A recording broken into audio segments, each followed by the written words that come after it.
players scored 20 points in the same game. Derek had 23 and 8. Jaiden had 21. We'll have an opening statement from coach and then questions for the players first, please. Yeah, I thought our defense set the tone right from the start. I thought we really, they had a difficult time running offense. That was our plan coming in. We were kind of frustrated how we played down there. And I thought the guys just really competed on the defensive end. And then they're very good, talented offensive players. When we can get the ball in transition, I think we can have nights like tonight. Questions for the student athletes, please. For the both of you guys, like when you're scoring like that, we know that you like the defense comes every night, but when you're scoring like that, just how good can you guys be? We can be unstoppable, honestly. I think the biggest part with us is being on the same page. I think we've had a lot of lapses earlier on in the year where we just weren't on the same page. And that just comes with the preparation and the practice time that we've had and put together and the connections we've built to know when something's said, we all can relate it to each other and stuff like that. And that's kind of what we've been doing the past couple of weeks. It's just been able to be on the same page with everything, know when the screens come in, know when to fill and stuff like that. So when we on the same page, we very, very good. For both you guys, what do you think has been working these last couple of weeks to have the chemistry you guys are having right now? I think just emphasis in practice. We had our first awakening call against Davidson, and then we had another awakening call against Fordham. So really just staying up and not like let it go, like laying back, you know. Yeah, I think obviously you want to say preparation, but that's really been the emphasis. Like I think if you don't study for a test, you're not going to know what's going on. So I think the preparation and the film and the practice and the scout has been very, very good. I gotta give credit to the coaches. They've been putting good scouts together, and they've been really emphasizing on the things that we need to know, not the things we don't need to know, but the things we really need to know. So that's been a big part of our success right there. For the both of you guys, Derek. Derek, speaking to you specifically, you and Kafik had 14 assists and no turnovers between the two. You 18 assists and 3 turnovers in total as a team. Kind of just speak about you guys sharing the ball handling responsibility, and also it just seemed like you guys have had an increased amount of aggressive, both you and him together, not just as scorers, but as playmakers in total. Just speak about your continued development throughout the course of the season and the increased amount of confidence you feel like you have. Yeah, I think the growth for myself individually has been these past 2 games. I've only had 1 or 2 turnovers, and I think that's growth for me because 2 weeks ago I was having 4 or 5 a game, and that wasn't who I was. I think Kafik coming back, he missed 2-3 games, coming back, being able to just be on the same page as everybody is really big for us as a team whole. And obviously individually as me, because he gets to get me off the ball and stuff like that sometimes. But for him to come in and do what he did today was very, very important for us. And without him, I don't know if we win by 20 kind of thing. So the turnovers is growth. That's all it is. It's just growth for us all around, man. So. And for Jade, I know you obviously had a solid game. You wanted a solid game, 21 points, and knocking a few down shots for perimeter. Excuse me. Can you just speak about those guys, the dribbling ability, and just getting you involved as well? I feel like whenever I get a pass from them, like it's always on point. I always get in the shooter's pocket. I'm ready to put it up. Obviously, if they close out, I'm ready to attack. But yeah, those guys are a key point to how I play. I play off the power period. For either of the guys, I see 22 points off the fast break. Off the fast break, obviously a handful of turnovers early in this game. I think you finished with 11, and just a lot of stifling defense. I mean, they went through a handful of different droughts, extended droughts throughout the game today. Just how much is sort of, with the way the offense is flowing today, just how much is sort of defense leading to offense sort of become the recipe for this team over the past couple of weeks? And how far can that take you guys down the line, especially? Yeah. The scout, man, like our coaches, man, they put that time, that effort in. We put the time and physically on the court and stuff like that. Their job is to get us prepared for that test, and they've been doing a great job with that. So one of the emphasis was get out and play, have fun, and that's kind of been always been our emphasis. But sometimes teams limit us, and that's a scout on us. We like to get out and run and stuff like that. So especially on the team today, we just want to get out and have fun. We want to get loose because I feel like we didn't do that the last game. We weren't able to get out and have fun. I feel like we slowed the pace a lot. We were dead in the legs and stuff like that. But today we said we weren't going to do that. We were gonna have fun. Yeah, and for me personally, I was coming into the game defensive minded. Really wasn't focused on offense. I was really trying to come in and make an impact impact on defense right from the jump. Because I feel like I left some out there on the last game, so I wanted to come out there and put an emphasis on defense. Okay, two more for the student athletes. For the both of you, about that last game down in Fairfax, buckets were pretty hard to come by, not just that second half, but that entire game. That's not a team that they let a lot of people do what you guys did to them tonight. Offensively, what worked for you? You didn't turn the ball over, you shot as well as you did. I think one of the things that we struggle with here and there is shot clock violations. And I think the big part sometimes is you gotta get a shot up. You don't want to just give live ball turnovers because that's how you kind of get down doing stuff like that. I think the offensive key is we're just being on the same page. Like when we're on the same page, we're very, very good. And yeah, the preparation was simple. It was be on the same page, cut hard, backdoor cut, just be us. And that's all you can ask for us right now. Last one for the student athletes. For you guys, I mean, I know it's coming into this game, built up as, maybe the biggest game in this arena in the last decade or so. Obviously, considering both you guys had the standing. Just speak about the focus, you guys had coming. You speak about being on the same page. Talk about the execution, being able to carry that over from the preparation onto the court, and the importance of being able to carry that moving forward. When you lose 3 games in a row like Jordan Mason, you have a different type of fire to you. Not that they had that today, but we were in that spot. We lost 2, and we came back the next day in practice, and we know what it feels like, kind of. I know what it feels like individually, so just us knowing how important this game was for that reason, and on top, like, for them, like, they're battling just like us. We want to fight, they want to fight. So we knew it was going to be a battle coming into this game, so, being able to punch them first in the beginning was very, very important for us to sustain the lead and just get out and have fun and get loose instead of being all tensed up and stuff like that, so, yeah. All right, thanks, guys. Thank you. Good job, fellas.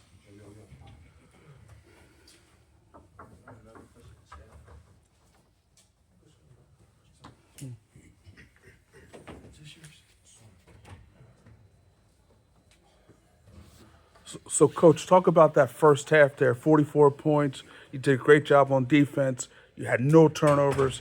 You shot the ball well. Talk about that first half. Was that one of the better halves that you've seen from your team this year? For sure, it was. I think these guys touched on a lot of things. I think the fact, in my vision, my view, is that we really just guard. We've done that pretty consistent. We're second in this league. And over the last 13 games, because I'm kind of an analytics guy, we're in the top 15 in the country in defense over that stretch. So what I've hoped to do, and what you saw in the first half, is provide the offense from that defense, get the rebounds, and something that we have with Derek, just trying to get him the ball more early on a rebound. Not that the other guys can't dribble, but to me, he's elite from foul line to foul line. And that's a difficult, if I was playing us, I'd be like, somehow we gotta stop him. And everyone else plays off of him. I thought we did that in the first half, and then Kafik did that as well. Just turning defense into offense. The other part of the offense they're getting better at is they're learning to read the defense. Someone ball watch, we're cutting. We're doing a much better job in shot selection. There's little things that have built up over the last month that they're getting better on offense, as the defense has always been good. Coach, how do you think the progression of your team is going from game 1 of conference play to now? Yeah, I think if you take after game 1 at St. Louis, where we just weren't ready for that, and then we didn't play well here against Davidson. From that point on, so what's that make us, 10-3? And I told you, you run the numbers, we're an elite defensive team. There's a couple things we do really well. We're number 1 in the league in 2-point percentage defense, which is always, to me, a sign of a really good team. Top that with, we don't foul. We're literally 4th in the country in the least amount of fouls. So you're stopping them from getting easy baskets, and you're not fouling.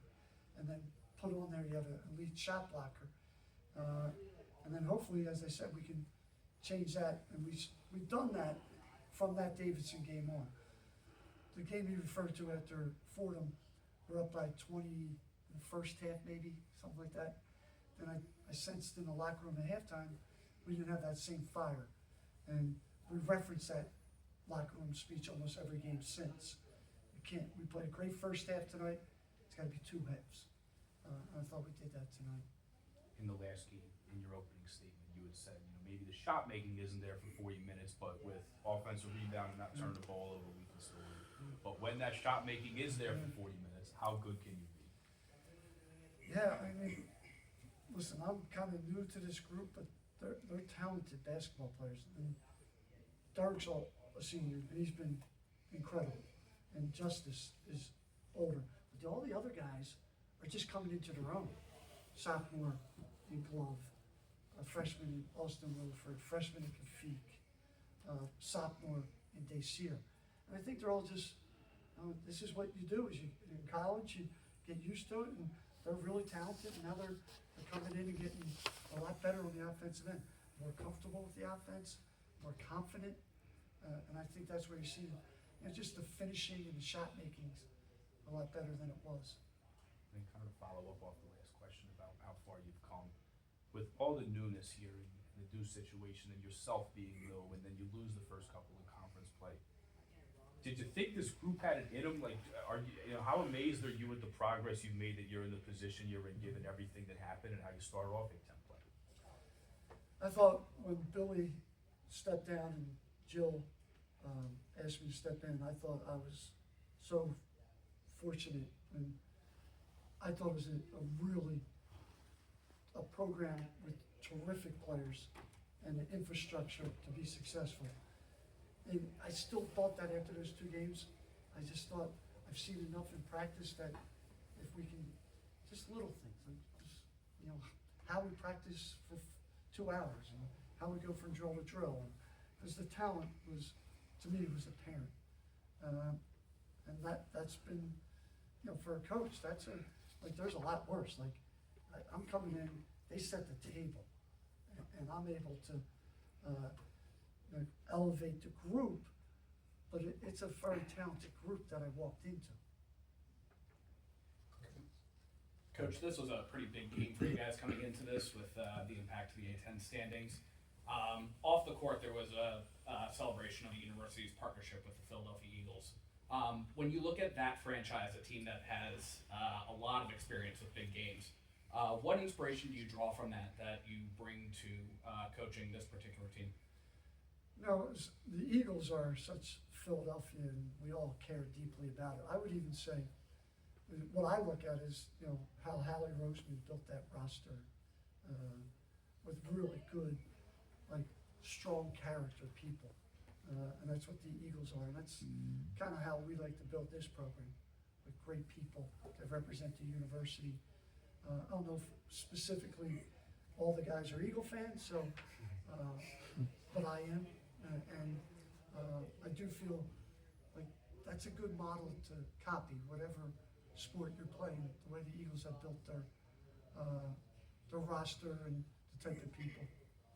And then just to kind of follow up on Jake's question here, how do you feel the guys have rallied around? I know it can be challenging for a new head coach to step in to an organization. How do you feel? How comfortable were you getting involved with guys, stepping into this role as the head coach? Well, I think the advantage I had was I was an assistant for 4 or 5 months. And when you're an assistant coach, you can talk to the guys and kind of let their hair down, and you really get to know them. And I always loved being an assistant for that reason. The head coaches, they're a little concerned with what the head coach is going to think, and playing time's involved. So I think I got to know the group really well, and then when Jill made that decision, I was able to just smoothly come in and keep everybody else the same. No one else left. So I think there was a comfort level for the guys. It still wasn't, I wasn't going to assume that it was going to be easy, but I think you saw the growing pains, the positives and the negatives through the first couple months, but you saw it going in the right direction. I think that's what you're seeing now. Coach, I know he doesn't go for 20 plus points, maybe like Derek or Jaiden, but I sort of joked this was the Kafik Myers game. I mean, it just felt like he was everywhere on the floor tonight doing a little That's bit no joke. everything. That's real. And obviously he goes for 12 points tonight. The scoring 5 continues for to come 6, along. 6 rebounds, 6 assists, no time. He was fantastic. I mean, you got it memorized already. Just what'd you make of Yeah. fun. So. He is, especially with him and Derek, there's not many guards that are that fast from foul line to foul line. And to me, that's smart. Like, they really create opportunities for us. And Kafik is now, he's a freshman, he's coming into his own. I thought he was terrific tonight. And that's another thing our offense really needs. Someone to just push it and get somebody else an easy basket. And he did that tonight. I was so happy for him. With your victory tonight, what type of message do you send to the rest of the league? I don't really know about that at all, honestly. This is such a good league. I'm watched Dayton and how they're playing now, and obviously St. Louis is really good. And, I don't think there's a team I don't know. We got Rhode Island, and they obviously beat St. Louis. The hard thing for me is to imagine that we're the 7th best league in the country, and people are only talking about one team getting into the NCAA tournament. So the numbers, based on what the Power 5, the Power 4, and the Big East do, it's going to not allow a league like ours to look like it on paper. But I'm just telling you, there's not that much difference between the Big East and the Atlantic 10. Take UConn out, and there's no difference. I always thought that. I thought it last year. I say this story. I watched St. Joe's last year a lot. Billy was a good friend of mine. Porter Moser at Oklahoma, great friend of mine. And I'm watching that league. And there's 2 teams in that league that were 6-12 and got in the NCAA tournament. And I watched 11-7 team in the A-10 not get in. Not only did they not get in, they weren't even close to getting in. That's not fair. They're not that different. Oklahoma, Arkansas, St. Joe's last year. Somehow, we got to do something to help our league, because you can't be 7th in the metric and not have a clue that we're only going to get one team in. It's just not right. Coach, to follow up on that, obviously the stakes in today's game, and you're speaking just to how challenging the league is, to have the opportunity to try and secure, the bye as one of the top 4 seeds. Just speak to how big this game was, and for you guys to be able to come out and play the way they did with such a tremendous amount of focus and execution. For sure, and we don't necessarily tell that to the players. Here's what I tell them: get in your stance, guard the ball, check out, make the right play, and getting in the top 4 will take care of itself. But as a coach, I'm understanding how important that is, because to win 3 in 3 days is manageable. 5 is challenging, 4 is difficult. So yeah, we want to get in that top 3, top 4. 2 more. How do you keep this team such a great performance tonight? How do you keep them focused going into that next game? I don't think that's really difficult in college. Most of these guys we play twice a week. We play 32 games. Now this is the exciting time. This is, we talk about all the work you did in the summer and September and October, and now you're playing games. I think there's obviously things we've done on this journey to motivate the guys each day and be creative with that, but it's getting easier right now. They understand it. They know what's at stake. So we're excited to go up to Rhode Island. You have such a young team like the one that you have, and obviously all the experience that you have. As you enter this next month and you get into March, just how much urgency, how much more excited do you get to play when you get into the most important month of the year? I think all of us as coaches, we dream of March, and so these kids, this is what they grew up with, and being part of March Madness, and even the A-10 tournament, and the excitement that allows, and it's what you it's what you get here for. It's everything, all the work is all part of that journey. I will say this: I think, and there's science behind this. What we're going through now is the exciting part. Even getting punched in the mouth by Fordham here, and bouncing back and winning 3 straight, and now we got the challenge up to Rhode Island. That excites me. That motivates me. I was angry, and I said that. There's got to be some competitive anger. After I watched the George Mason film down there, I was mad at myself, I was mad at our team, I was mad that we played that poorly. And that motivated us for this game. Thanks, Coach. Thank you.